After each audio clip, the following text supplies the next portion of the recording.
Once again, good morning and good evening, wherever you are, on whichever part of the globe you are.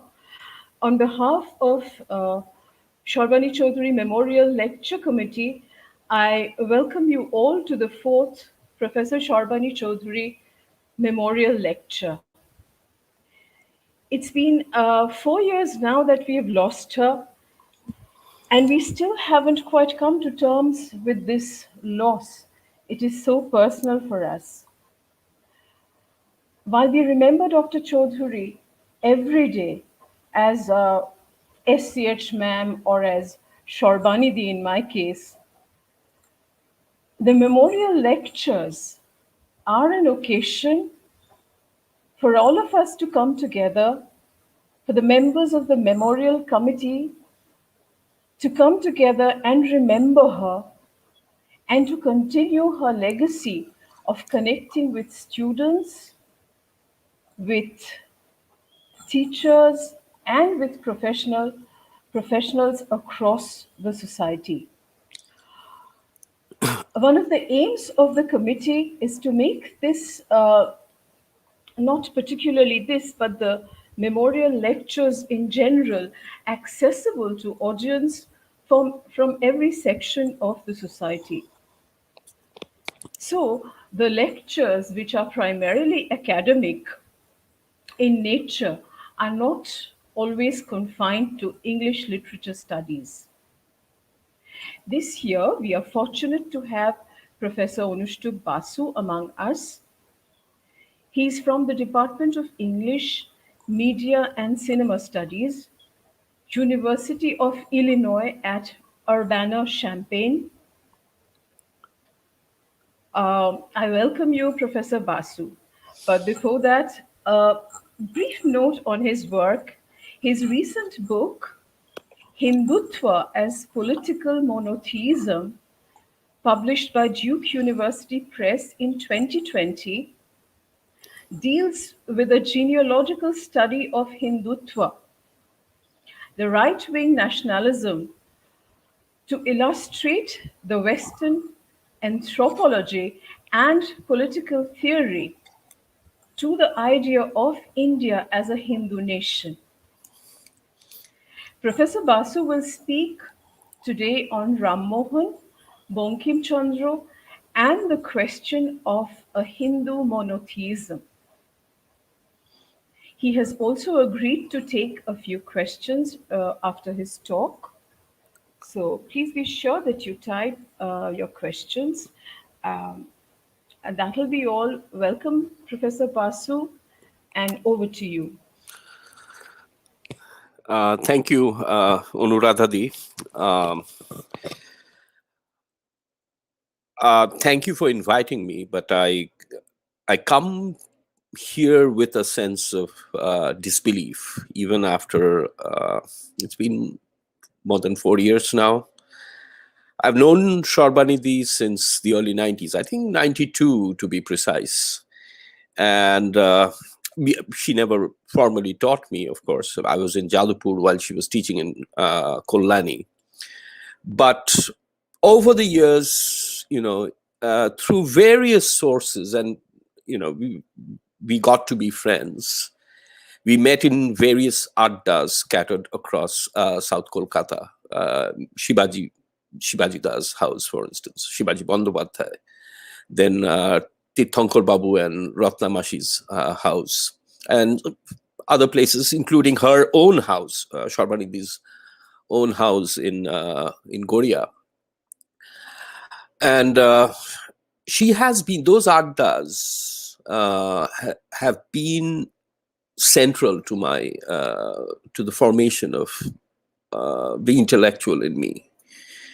And her presence, her knowledge, her fierce intelligence, and her razor-sharp wit will remain for me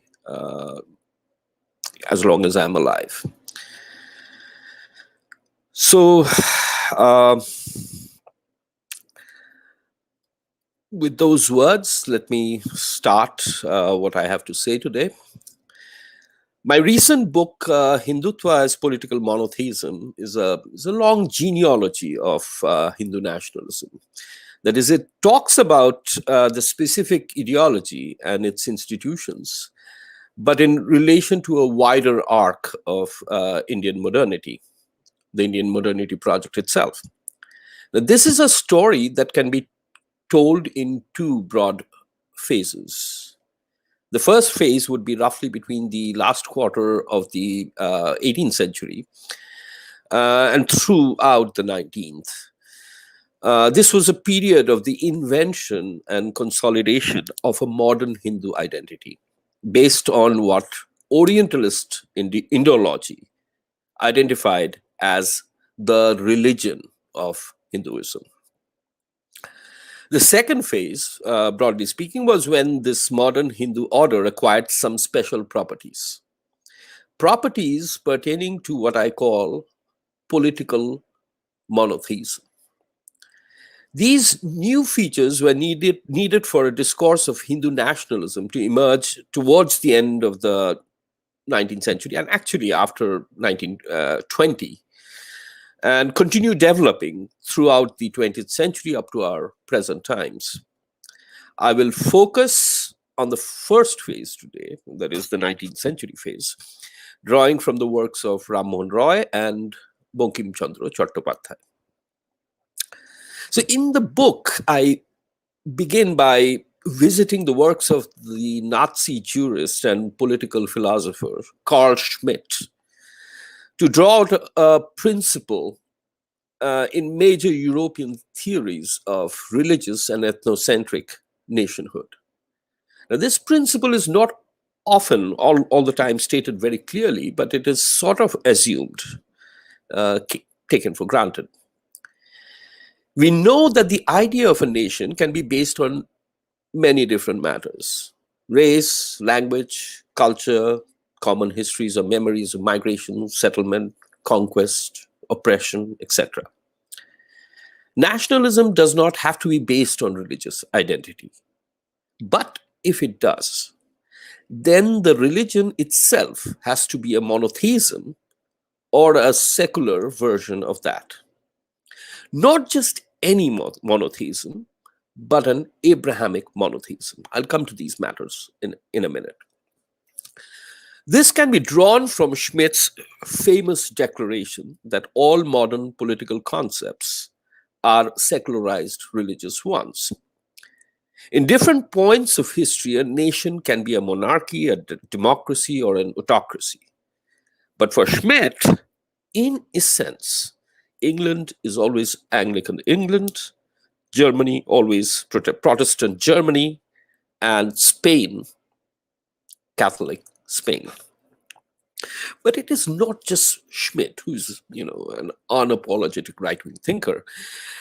In various forms, this assumption, this Abrahamic monotheistic thing, can be found consistently in the annals of classical European political thought, both in the continental tradition as well as the Anglican social contract one.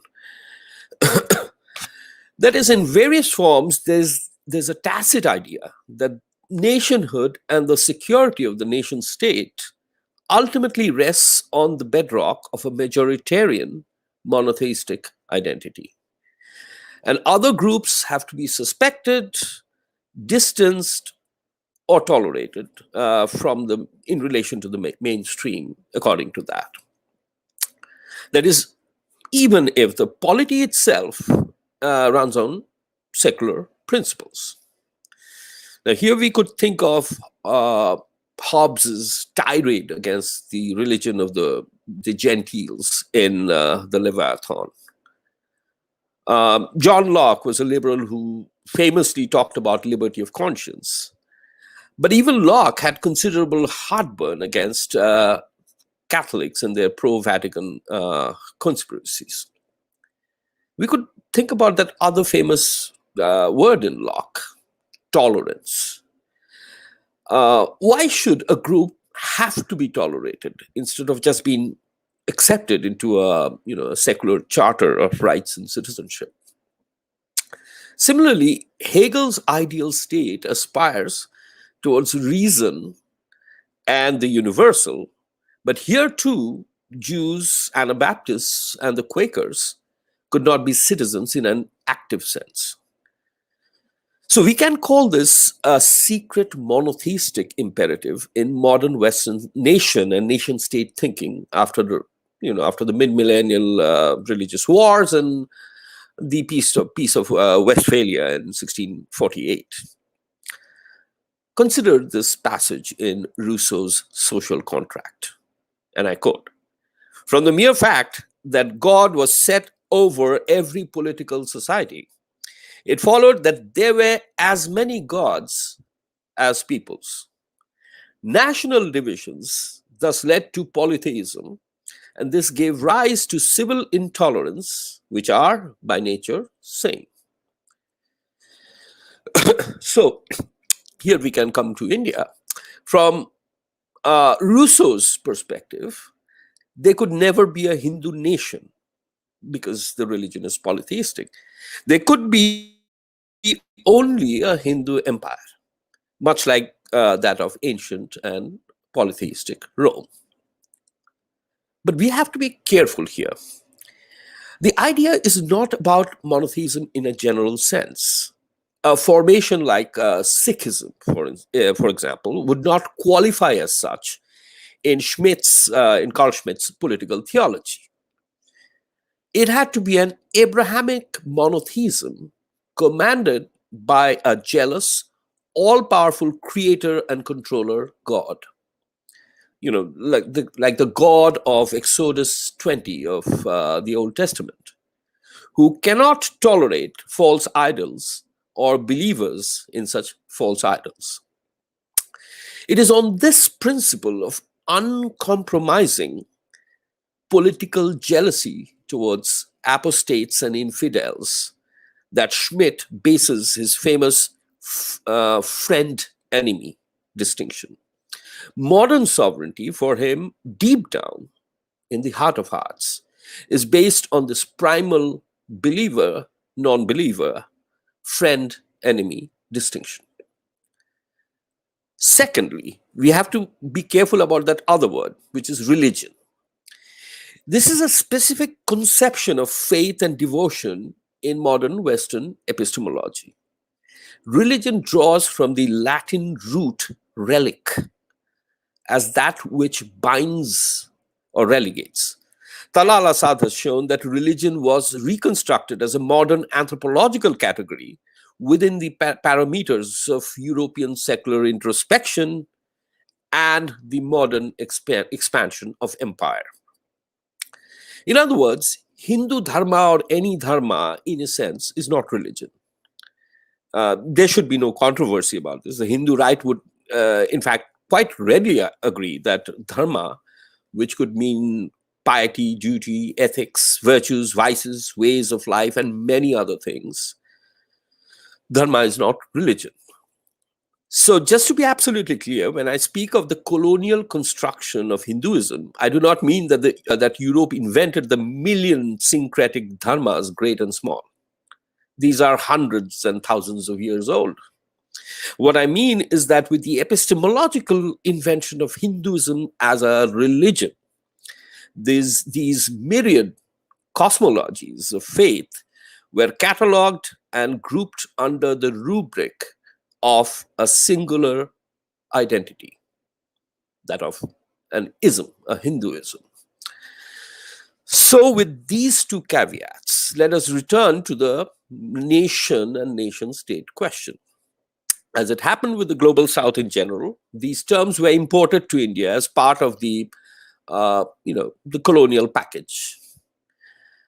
Now, even in this broad schema, India can and has been imagined as a nation in many ways, in terms of a civilizational conglomerate, as a geographical unity, as a melting ground of different cultures, or indeed in terms of a federal union of a vast spread of diverse proto-national linguistic and cultural identities.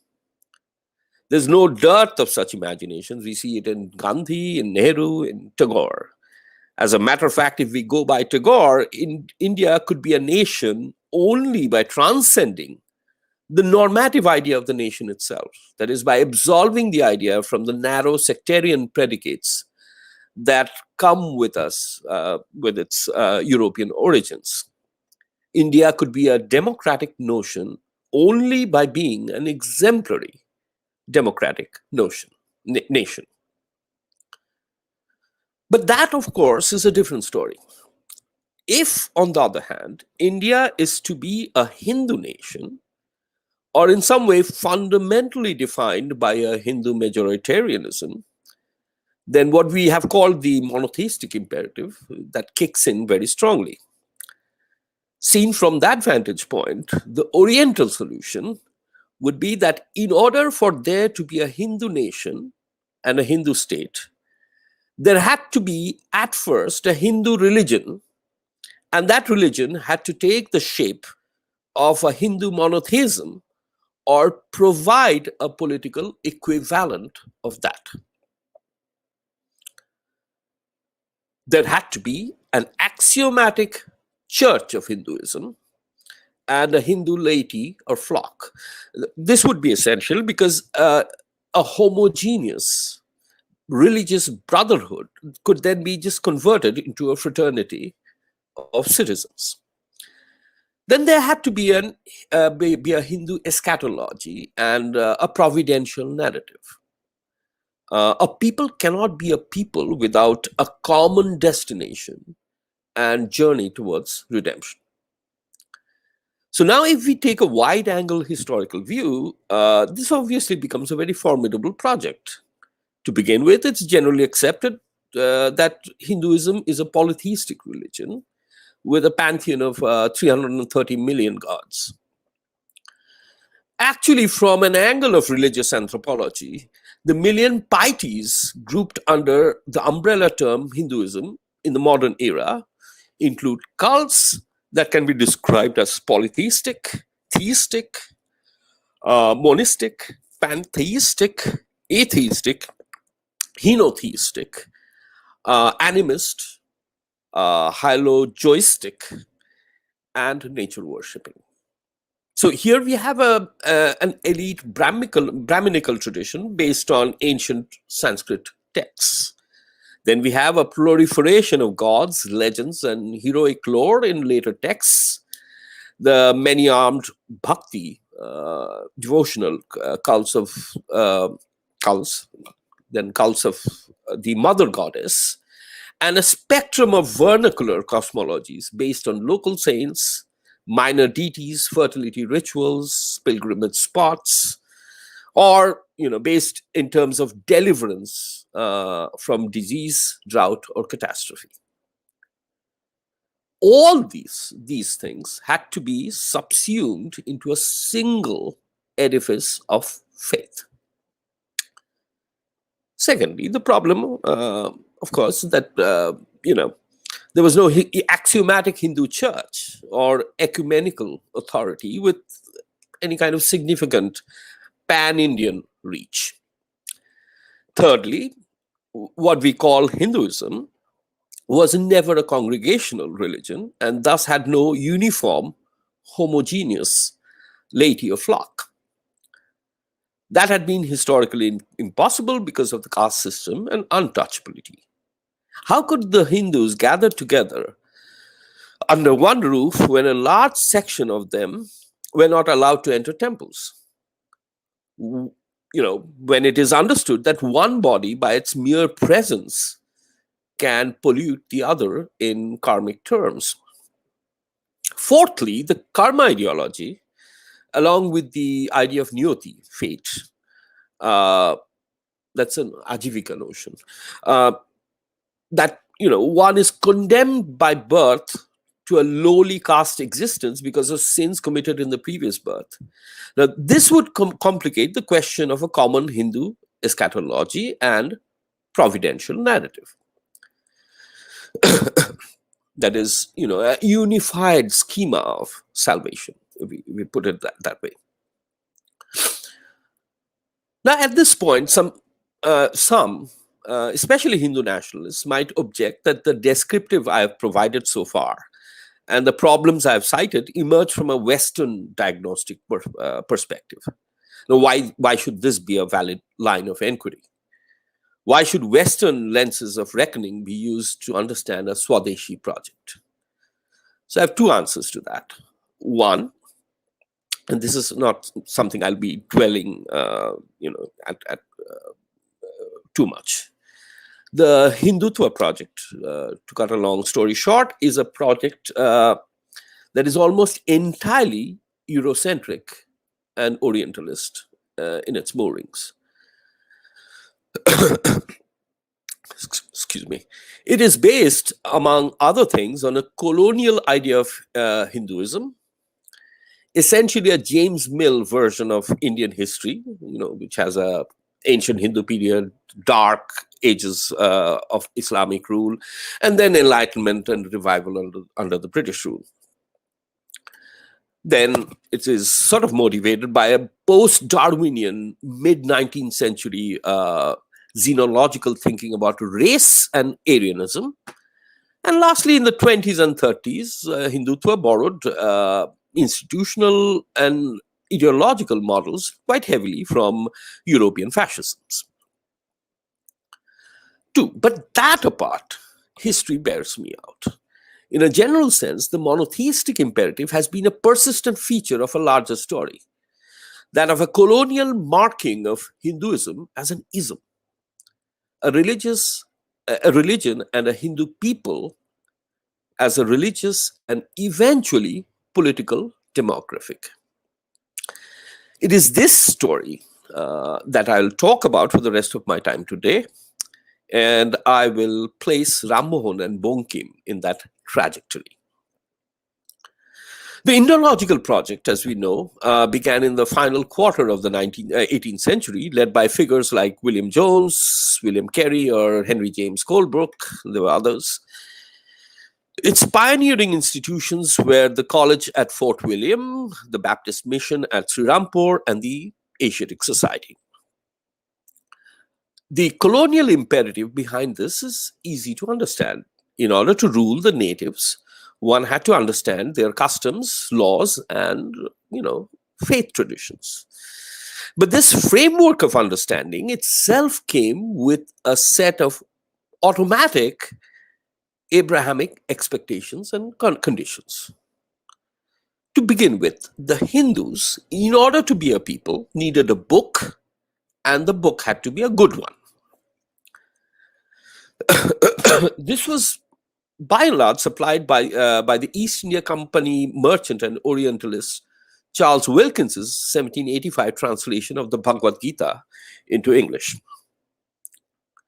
It was heartily endorsed by the Warren Hastings administration and quickly translated into multiple European languages.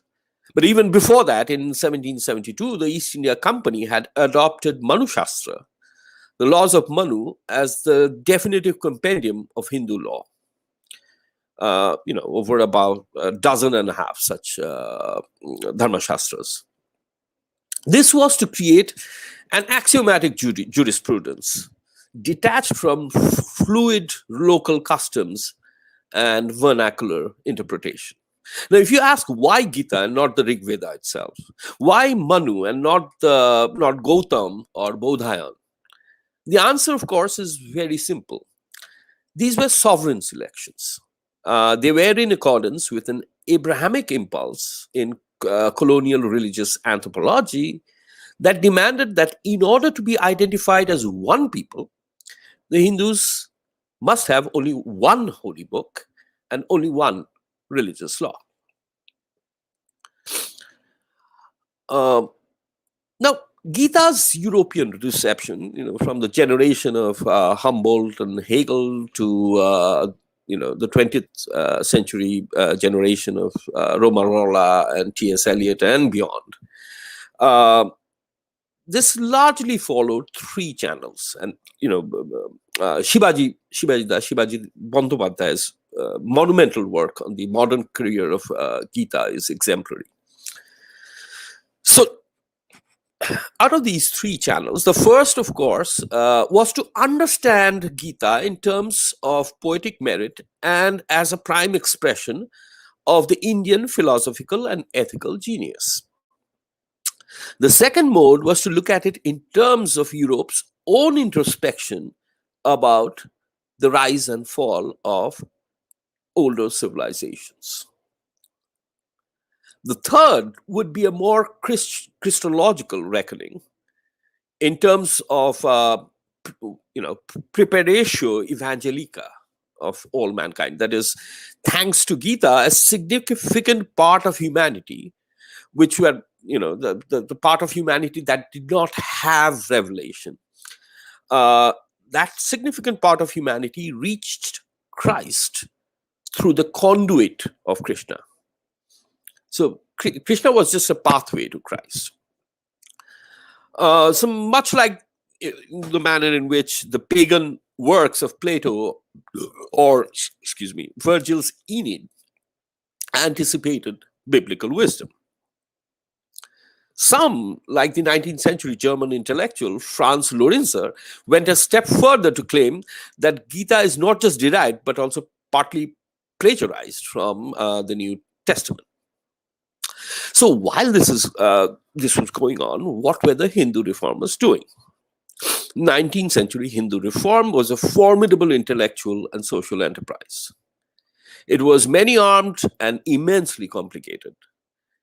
Rammohan and Bankim, in a way, bookend this particular age that I'm talking about.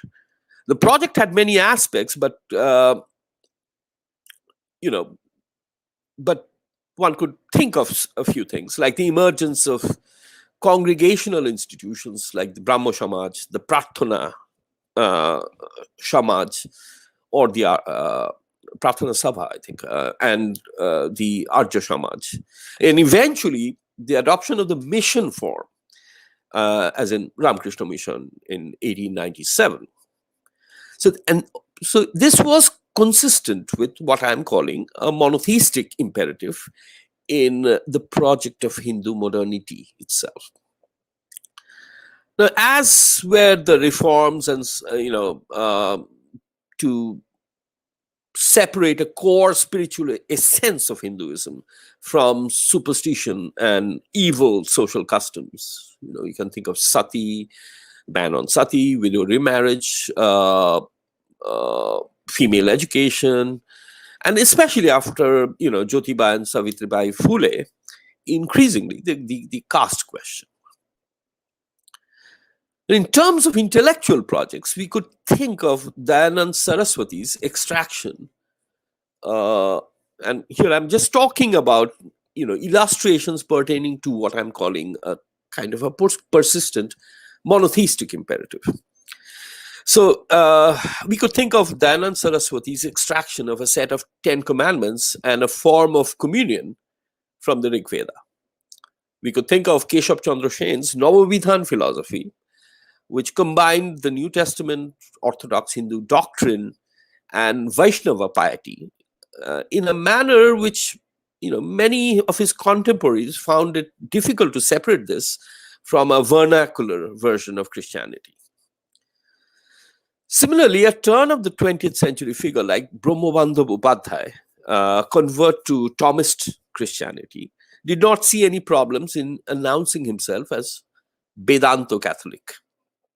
That is, Catholic in terms of the salvation question, Hindu in terms of custom and culture and caste practice. Yet these figures did not simply mimic a Christological project of European modernity. Far from it, they affirmed a universal, in most cases, for that new category called mankind. That is, they affirmed a universal that was, in most cases, a greater universal than the one that Europe offered. Right?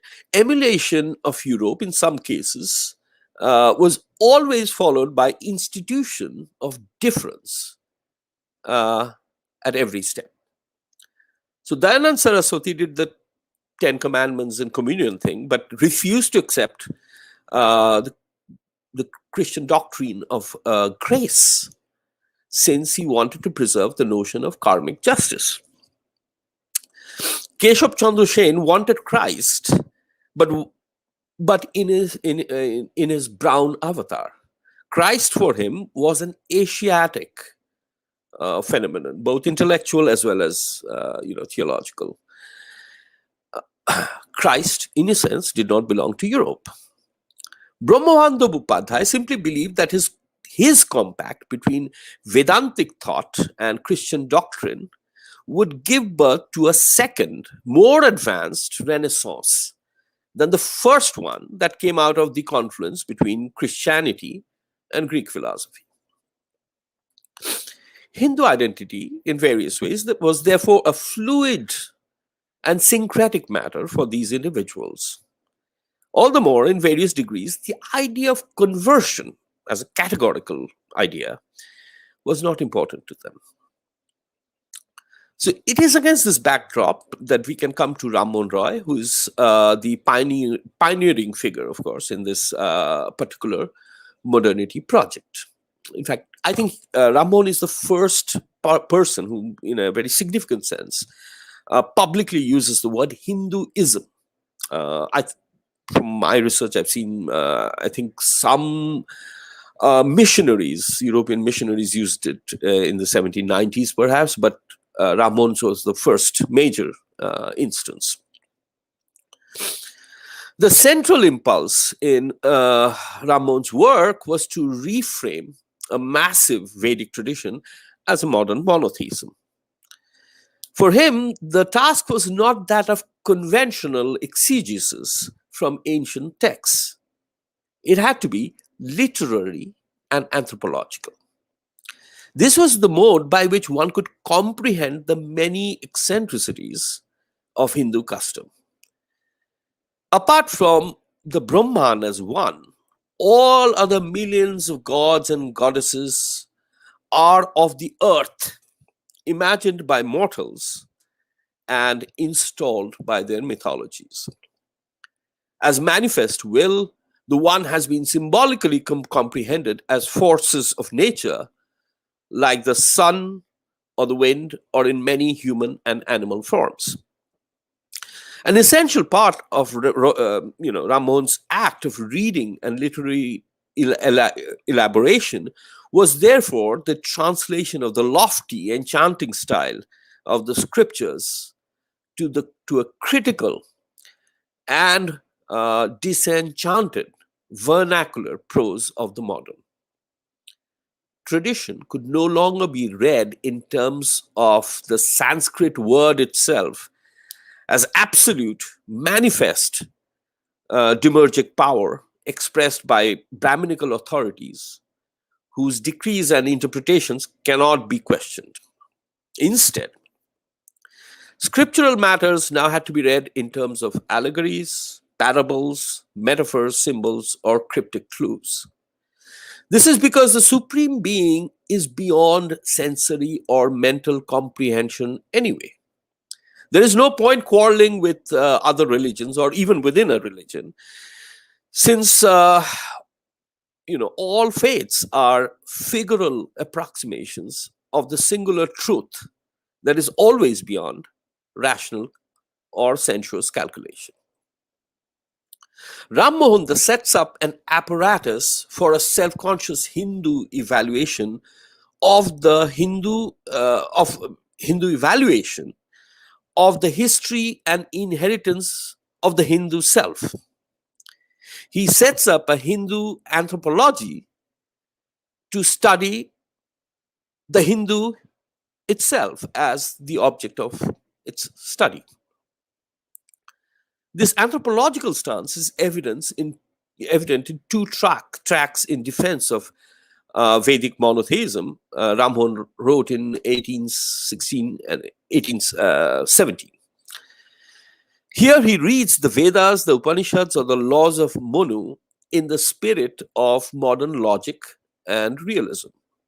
He concludes that while the Hindu orthodoxy did overall endorse the worship of 330 million deities, this was merely an imaginative, quote, concession made to the limited faculties of the vulgar, with the view of remedying, in some degree, the misfortune of their being incapable of comprehending and adopting the spiritual worship of the true God. It has been in the interest of the Brahmins to encourage superstition and, via the culture of idol worship, rituals, and festivals, arrogate divinity and pecuniary benefits to themselves. The Brahmins limited the thought of the Vedic nirguna, the one without attributes, to their scholastic enclaves, while foisting rituals and idols on the teeming Vulgate as mental exercises. In the course of his defenses, Roy severely criticizes the three dominant strains of Hindu worship in Bengali, in Gaudiya, Vaishnava, and then the Shakta and the Tantra traditions. Especially the, quote, human sacrifices, the use of wine, criminal intercourse, and licentious songs, unquote, in these practices. If these idols and their Puranic exploits stand in for the one, they foreclose the possibility of drawing a public morality from religious faith. Religion then becomes divorced from ethics and practical reason and reduces itself to fatalistic cycles of sacrifice, ritual, and pilgrimage. That apart, piety becomes antithetical to that other novel category that Rammohan introduces into the picture. That category is common sense. Rammohan points out that, one story about Brahma, the creator, has him attempting rape on his own daughter. Another one about Vishnu, the protector, has him fraudulently violating the chastity of Brinda in order to kill her husband. Shiva, the destroyer, is seen to have a, quote, criminal attachment to Mohini beyond beyond limits of decency. Then there was Krishna, the unethical murderer of Putna, the debauched womanizer, and the cruel cuckolder of husbands. So for Rammohan, it was simply a matter of common sense to read these stories either as parables or as mischievous interpolations. But here, everything put together, here's the important part. The reform and critique of practiced Hinduism and the institution of a Vedic monotheism is possible only if that Vedic monotheism itself becomes one with what Rammohan calls universal religion.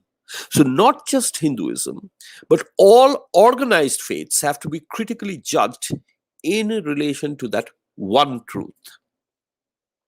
Thus, along with Hindu idolatry, Rammohan critiques Christian Trinitarianism, as well as superstitious rituals involving transubstantiation and or the doctrine of real presence. That is, you dip bread in water, in wine, and it becomes the flesh and blood of Christ. In line with his literary anthropological spirit, both Christ and Muhammad are not to be accounted for as personifications of God. For Rammohan, they are personifications of the mercy of God. So that was Rammohan. In Bankimchandra Chattopadhyay, we see a strong sense of, and who comes about half a century later, we see a strong sense of disinterest toward the austere and esoteric Vedic monotheism that he finds in Rammohan and the Brahmo tradition in general. For Bankim, this one is too abstract and too distant. That is, it becomes what Hegel would call a cold universal. Vedic scholasticism provides for a clerical form of piety. It lacks the warmth to excite, animate a general public and a nation. Bonkim traces this ascetic tendency to what he sees as a disastrous merger between speculative philosophy and religious dogma in the Indic tradition, especially in the influential Shanko school. And I'm thinking about his essay on Shanko Darshan. Shanko, as he explains, is a remarkably skeptical doctrine based on the infallibility of the Vedas. So, error here cannot be acknowledged, and thought itself cannot be allowed to range outside the holy compendium. God himself can be denied, but not the Vedic authority. Action had to be devalued because it meant the inevitable accrual of karma. Bonkim, therefore, is not ready to give up the notion of the personal anthropomorphic God and completely cast aside the jungle of Hindu idol worship, myth, or folklore. Rather, he would like to extract from this melange a vital universal, that is, a God commanding human identification and love, and not just mere contemplation. But that does not mean that he was on the on the side of the love traditions of bhakti as opposed to Vedic scholasticism. Bhakti for Bonkim proposed an irrational submission of Krishna as beloved, not an ethical universal. The Krishna that one comes across in texts like Bhagavad Purana or Jayadev's Geet Govinda, that Krishna is a lusty, promiscuous goatherd of the Vrindavanas who cannot be relied upon to be an exemplar of morality, ethics, or justice. Bonkim needs a different Krishna.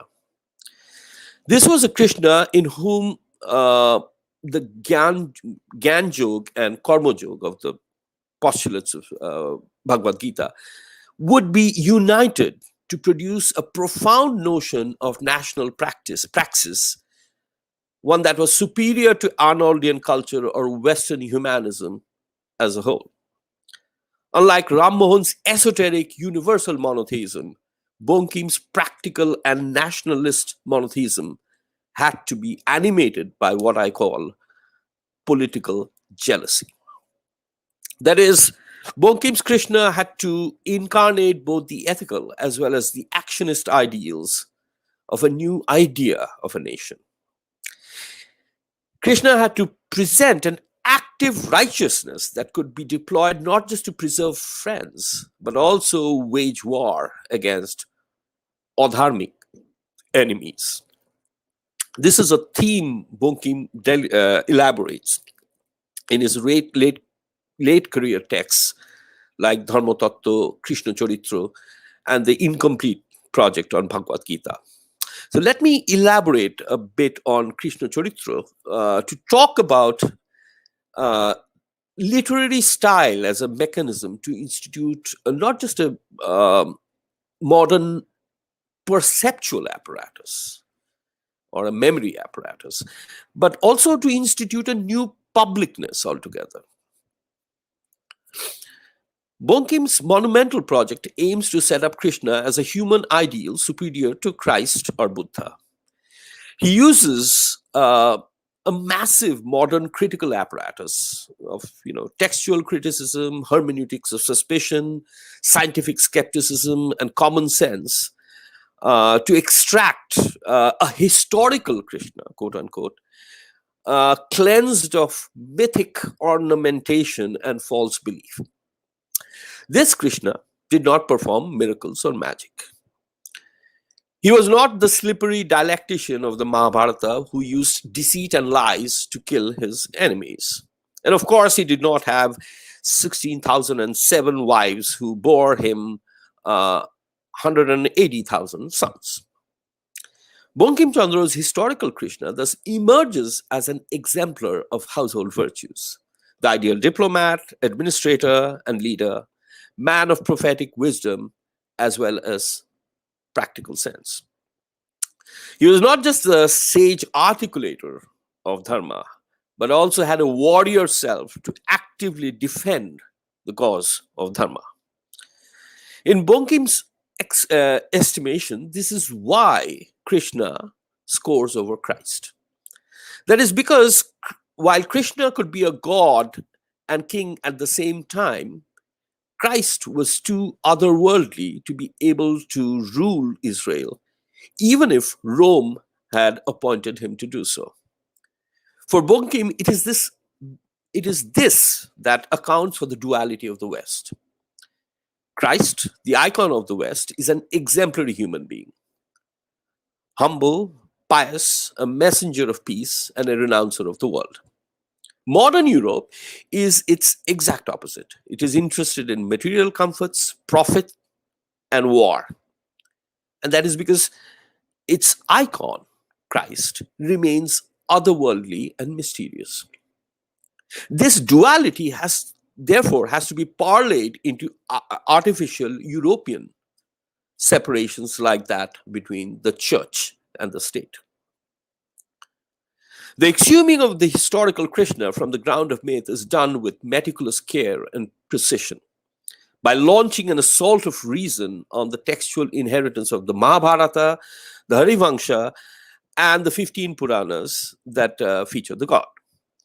It is accomplished by deploying an entire armada of modern disciplinary lenses: philology, astronomy, literary criticism, historical skepticism, psychological insight, and an idea of scientific realism guided by common sense. Bonkim deploys a multi pronged textual hermeneutics of suspicion, moral psychology, and positivistic reckoning of dharma to exonerate Krishna from sundry charges: unjust war, deviousness, allowing Arjuna to abduct his own sister, that is Krishna's sister Subhadra, or the apparently treacherous killings of Jarasandha, Drona, Karna, and Duryodhana. This new prose of Hinduness is especially distinguished by an abundance of Arabic, Farsi, and English words, European words, apart from colloquialisms that are at once irreverent and, in terms of affect, endearing and familiarizing.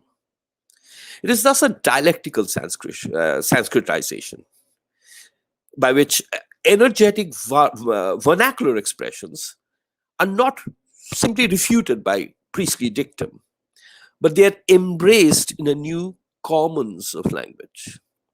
In this plane, the temporalities of reading, writing, translating, drawing aesthetic pleasure, and witnessing the birth of meaning, all of these things can converge at the same time.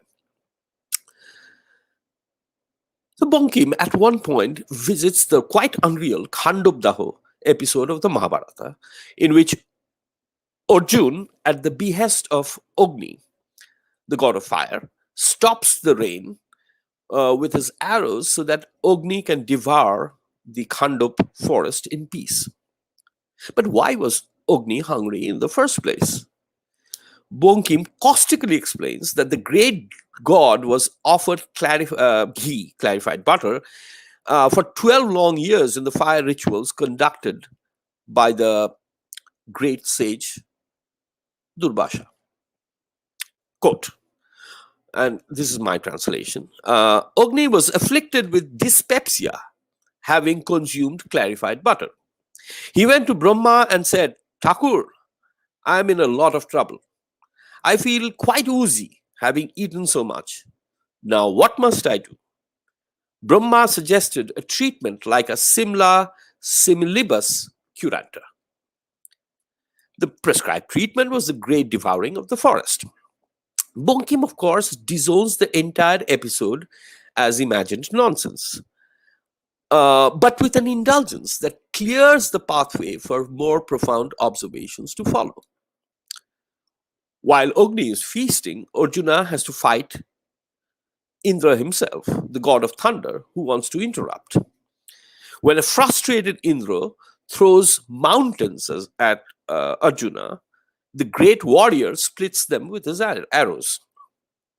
At this point, Bonkim comments, as an instantaneous dramatic aside, that this technique, now lost, could have been used in present times to burrow railway tunnels. Or consider the moment in the seventh chapter of Krishna Charitra, where Bonkim scathingly comments on the Puranic claim that Krishna had 16,007 consorts who bore him a total of 180,000 sons. Quote, it is stated in the Vishnu Puran that Krishna dwelled on the earth for 125 years. The math says that Krishna had 1,440 sons annually and 4 each day. Here we have to imagine that simply Krishna's will was enough to impregnate his wives. Unquote. The new prose thus becomes immanent in that very intermediate space between reason and memory, where somber mythic reminiscences can work in tandem with wry humor, as well as the skeptical spirit of science. The prose realizes itself between the dictations of the gods and the earthbound judgments of man. The prose carries the reader with it. The reader is kept near at hand and occasionally summoned to pay close attention to the historical birth of meaning itself. The relationship between the assumed reader and the author is playful as well as a pedagogic one. It is seductive and flippant, irreverent as well as conscientious. It thus addresses a modern Hindu public while simultaneously instituting a modern Hindu publicness. So, by way of conclusion, at times one gets the feeling that for Rammohan, Bonkim, and others, the key figure that is missing in the Hindu fold is not the one equivalent to Christ, but that of St. Paul. That's that St. Paul who established the first church and invented Christianity as an organized faith. As a result of this lack, Hinduism never developed into a vertically organized faith along the lines of Pauline Christianity. Something marked by absolute editorial authority, singular dissemination, apostolic succession, and the pastoral guidance of the Congregational Church. There was no Hindu apparatus to set a singular narrative for redemption, to distinguish canonical truth from the Gnostic, the true believer from the heretic, or to determine at every step the perpetuation of God's will. The entire body of Hinduism had failed to furnish a sovereign scholasticism of holy catalogues and taxonomy. It had failed to set up an apex Pauline institution to separate the original essence of faith from the continuous proliferation of false beliefs. A modern textual reform of the Hindu tradition thus had to be on those lines of textual and institutional reform. So, what I have talked about is largely a 19th century theophilosophical project of reform. There are lines of, perhaps jagged lines of continuity between this moment and the chauvinistic 20th century nationalism, Hindu nationalism that followed. But the two should not be, obviously, squarely identified. And Rammohan and Savarkar might be different chapters in a complicated story of Hindu modernization, which was, in a sense, a Hindu monothematization. But they, that is, Rammohan and Savarkar, of course, are not the same. I just felt like saying that very clearly.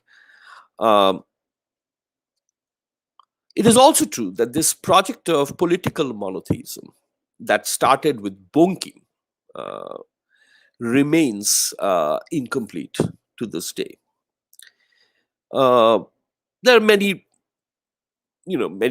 reasons for that incompleteness, and some devastating questions about the project itself that have resonated across the ages. And these questions come from B.R. Ambedkar, perhaps the most powerful interlocutor of the project of Hindu modernity.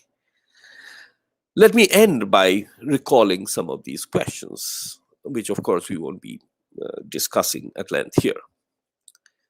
Is the Hinduism that was identified and institutionalized by the modern ideological apparatus just a byword for Brahminism? That is, the institution of the hegemony of a Sanskrit based priestly class over a diverse and vast uh, spread of vernacular worlds.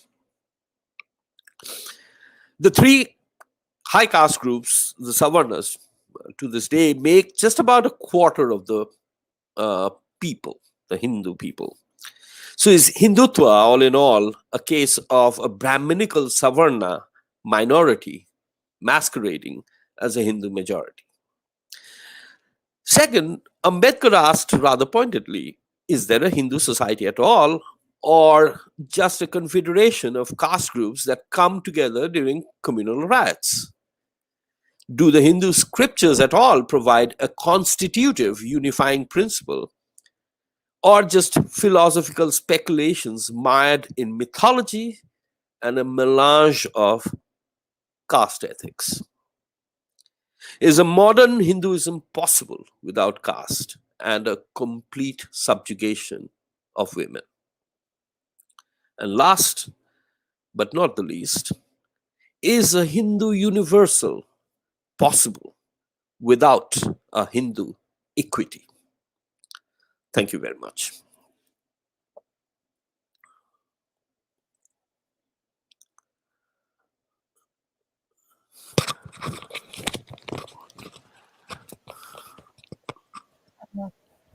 Thank you, Professor Basu, for the extremely thought provoking talk. As much as I learned so much, I really learned so much from your talk. I was reminded of Bonkim's Krishna Chorit in particular. And I was wondering as to what Bonkim would really do today. Um, well, uh, that's one question that came to my mind. We cannot speculate, but that's a really interesting question. I really, the way you ended your talk, you raised the pertinent questions, the burning questions. Um, I mean, I'm sure many people have many thoughts about it, and maybe some are afraid to speak up, such as, the situation, uh, making, I don't want to mince my words. So thank you so much, Professor Basu. And I'm really looking forward to read your book. I haven't. That's actually my loss. I'm looking forward to hear more from you. Um, so, on behalf of the Memorial Committee, if there are no questions, then I want to thank you formally once again. Uh, we have some questions, don't we?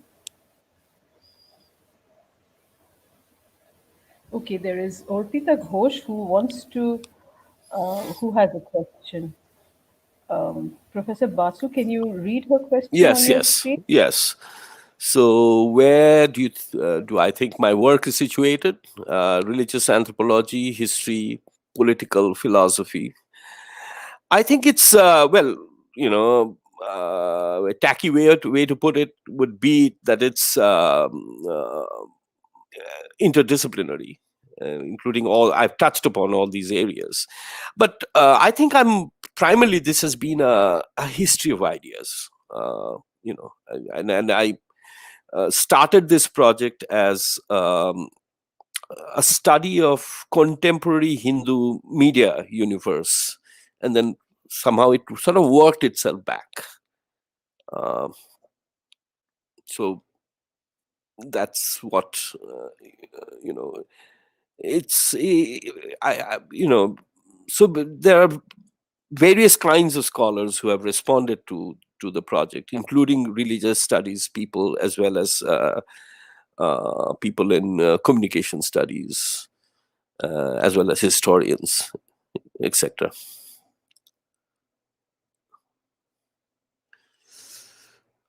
How do I locate Aurobindo in this tradition of textual and institutional reforms? Well, Aurobindo is, I think that particular moment, let's say, where we have Aurobindo and Vivekananda, and then later in the century, we have Radhakrishnan and Rajagopalachari. So they would fall in a kind of a what could be called a kind of a neo-Vedantic group, where it is a kind of a continuation of Rammohan's project, that is, institute the Vedantic one uh, as the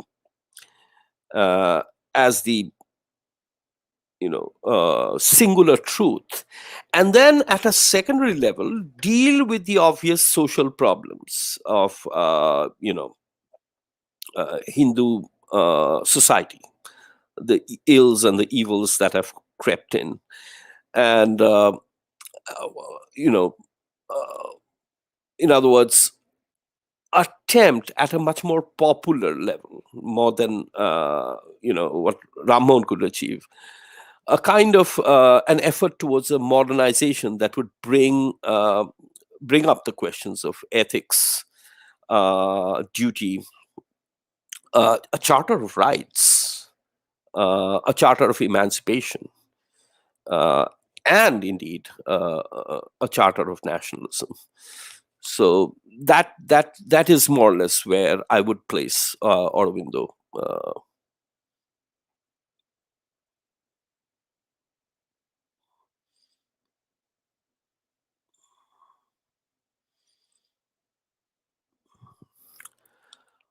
Current debate on Shamrat, exceptionalism of Bengali people as liberal Hindus. Is it possible for pan-Indian Hindutva to appropriate Bengali Hindus at present?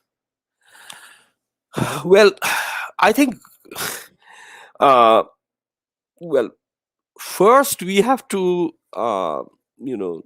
sort of pause and try to understand. Thank you for the question, by the way. Um, First, we have to pause and understand what exactly is the Bengali Hindu. I mean, and I come from North Bengal, and from my own experience, and also, all of us know that it's not a uniform category, and we have pretended for too long that certain pan-Indian problems like caste, for instance, doesn't exist in Bengal. All of us have heard that repeatedly.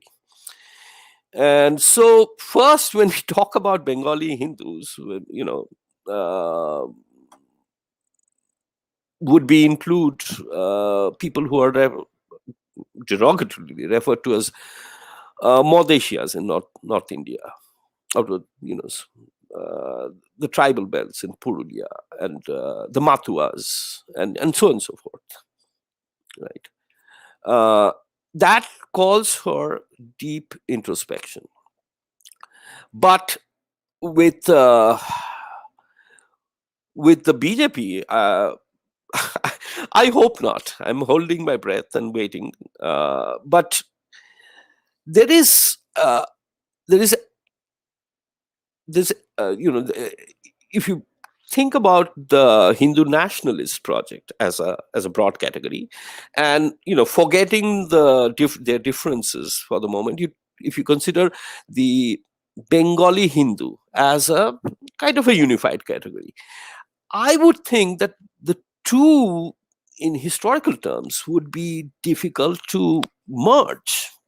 Uh, uh, you know, n- at a constitutive level, in terms of politicking, literally bribing people and this, that, I don't know what's going to happen in the elections. But in constitutive terms, because, how did uh, Hindu nationalism start and prosper in North India? I mean, if you look at its core historical origins, if you think about a figure like Tilak, it started with some, you know, Marathi Brahmin nostalgia for the Peshwai, which was gone, right now, and after that, uh, and those this automatically brings in a set of antinomies.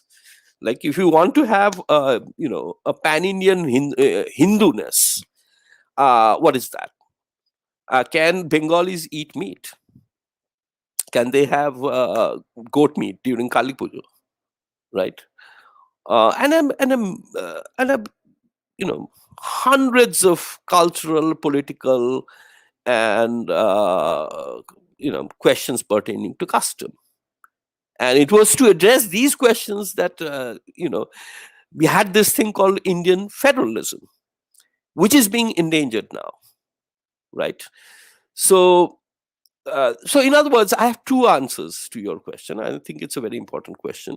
One is, yes, there is severe need for deep introspection, and I use the word advisedly. When I'm thinking of Bhadralok introspection about this category called Hindu, Bangali Hindu, and whether that can be taken for granted. It has been taken for granted for a long time, and now the chickens are coming home to roost. So that's one question.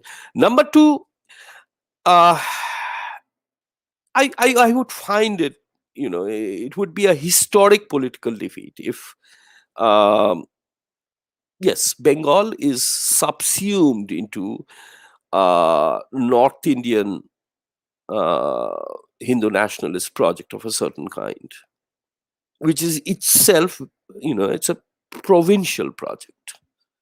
Uh, so that's what I can say at the moment.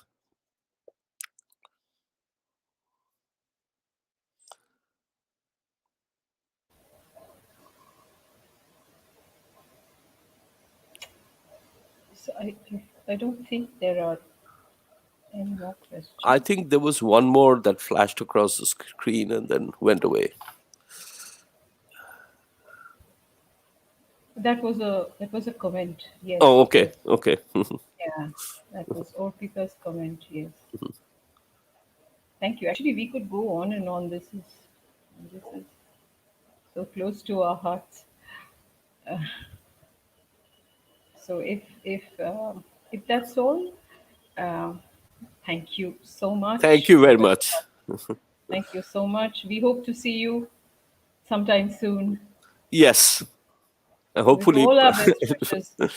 Thank you very much. With all our best wishes. Namaskar. No.